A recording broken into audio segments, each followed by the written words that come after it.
অতীতেও বারবার বিতর্কে পড়েছে এই বোয়িং, আর এই বোয়িং নিয়ে যখন বিতর্ক আর যখন একের পর এক প্রশ্ন তোলা হয়েছে তখনই একাধিক জনের মৃত্যুর খবর পাওয়া গিয়েছে। অর্থাৎ যখনই বিতর্ক তৈরি হচ্ছে বা যখনই কেউ প্রশ্ন তোলা হয়েছে তখনই কি তাদের মৃত্যুর ঘটনা ঘটছে? এর পেছনে কি কোনো ষড়যন্ত্র কাজ করছে? কেনই বা রিপাবলিকের প্রশ্নের উত্তর এড়িয়ে গেলেন এয়ার ইন্ডিয়ার সিইও? উঠছে সে প্রশ্ন, দেখুন।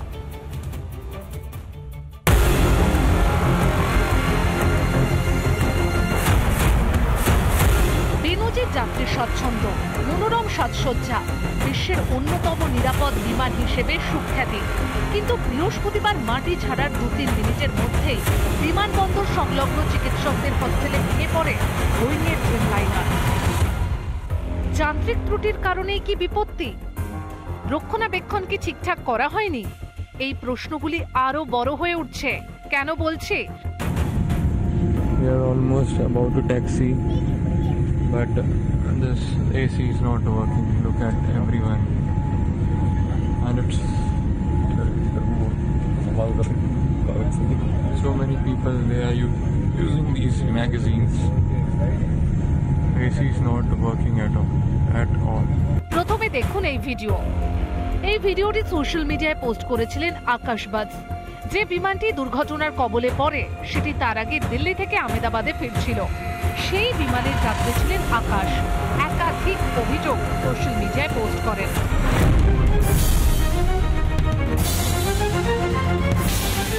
অতীতে প্রযুক্তিগত ত্রুটির কারণে বেশ কয়েকবার খবরের শিরোনামে এসেছে বোয়িংয়ের এই মডেল। গত বছর মার্কিন সংস্থাটির প্রাক্তন ইঞ্জিনিয়ার স্যাম সালিফোর সরব হন এই বিমান নিয়ে। একটি সাক্ষাৎকারে তিনি বলেন, তাড়াহুড়ো করে উৎপাদনের জন্য ড্রিমলাইনার মডেলগুলিতে ঝুঁকি তৈরি হচ্ছে। উড়োজাহাজগুলি পুরনো হওয়ার সঙ্গে সঙ্গে বিপদ টের পাওয়া যাবে, কিন্তু তখন হয়তো আর কিছুই করার থাকবে না। তবে স্যাম একা নন। গত বছরের জুন মাসে একই রকমের অভিযোগ করেন রিচার্ড কিউভাস নামের এক ঠিকাকর্মী। তার অভিযোগ ছিল, সাধারণ মানুষের সঙ্গে প্রতারণা করছে বোয়িং। ত্রুটির অভিযোগ জানালেও ব্যবস্থা হয়নি। এখানেই শেষ নয়, এরও আগে ২০১৯ সালে অভিযোগের আঙুল তুলেছিলেন বোয়িংয়ের আরেক প্রাক্তন কর্মী জন বার্নেট। তার দাবি ছিল, গুণমানে অনুন্নত যন্ত্রাংশ লাগাতে বাধ্য করা হতো। বোয়িং কর্তৃপক্ষ কখনো অভিযোগকে মান্যতাই দেয়নি। অবসরের পরে সংস্থার বিরুদ্ধে ২০২১ সালে তিনি মামলা করেন, কিন্তু অদ্ভুতভাবে আইনজীবীর সঙ্গে দেখা করার একদিন আগেই তার মৃত্যু হয়। বলা হয় তিনি আত্মঘাতী হয়েছেন, যদিও বার্নেটের পরিবার এই দাবি মানতে রাজি ছিলেন না। তবে কি কিছু চাপা দেওয়া হচ্ছিল? আহমেদাবাদ দুর্ঘটনার পিছনেও কি কোনো রহস্য আছে? না থাকলে কেন রিপাবলিকের প্রশ্নের উত্তর এড়িয়ে গেলেন এয়ার ইন্ডিয়ার CEO? Still have contract with Turkish Technic? I don't think this is the appropriate time to talk about that. Affected by this incident. Yes or no?